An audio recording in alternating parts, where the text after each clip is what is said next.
Assalamualaikum warahmatullahi wabarakatuh.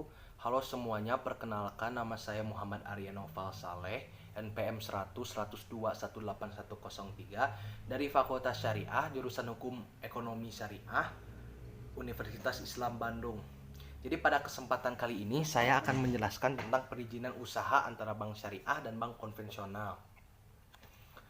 Dalam setiap aspek kehidupan, jika kita ingin mendapatkan suatu izin, kita harus melakukan atau setidaknya memiliki berbagai persyaratan terlebih dahulu. Contohnya, jika kita ingin memiliki SIM, kita harus memiliki umur yang pas terlebih dahulu, yaitu 17 tahun.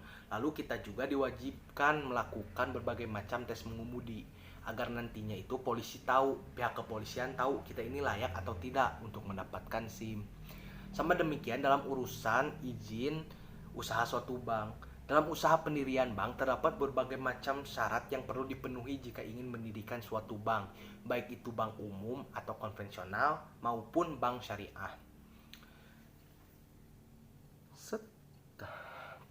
Di sini perizinan perbankan. Perizinan pada dunia perbankan adalah proses pemberian keputusan atas permohonan izin, persetujuan pendaftaran, dan permohonan lain yang diajukan oleh bank untuk melakukan berbagai macam hubungan operasional dengan Bank Indonesia, baik itu dalam bidang moneter, bidang sistem pembayaran dan pengelolaan rupiah, serta bidang makroprudensial berdasarkan persyaratan dan prosedur sebagaimana yang telah diatur dalam ketentuan Bank Indonesia.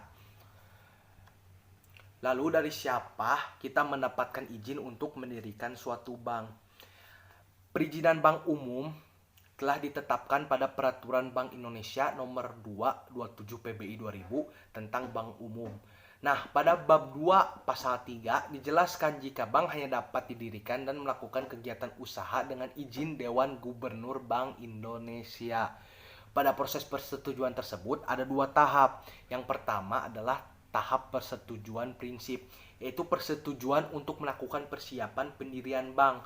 Lalu yang kedua adalah izin usaha, yaitu izin yang diberikan untuk melakukan kegiatan usaha bank setelah proses persetujuan prinsip di atas pada poin di atas telah dilakukan.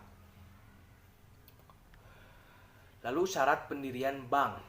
Pada pasal 4 bab 2, salah satu syarat mendirikan suatu bank adalah harus memiliki modal sekurang-kurangnya 3 triliun rupiah.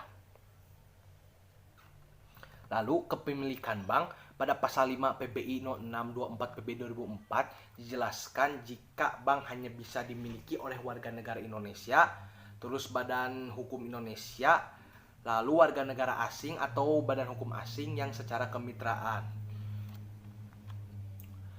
Lalu bentuk badan hukum.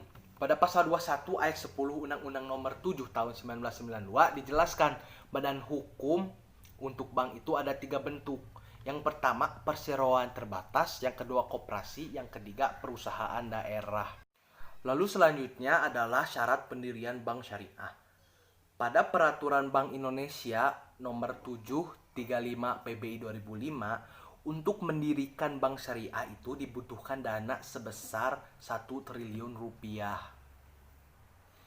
Lalu untuk kepemilikan bank syariah pada pasal 5 Peraturan Bank Indonesia No. 624 PB 2004, yang pertama adalah harus dimiliki oleh warga negara Indonesia dan badan hukum Indonesia.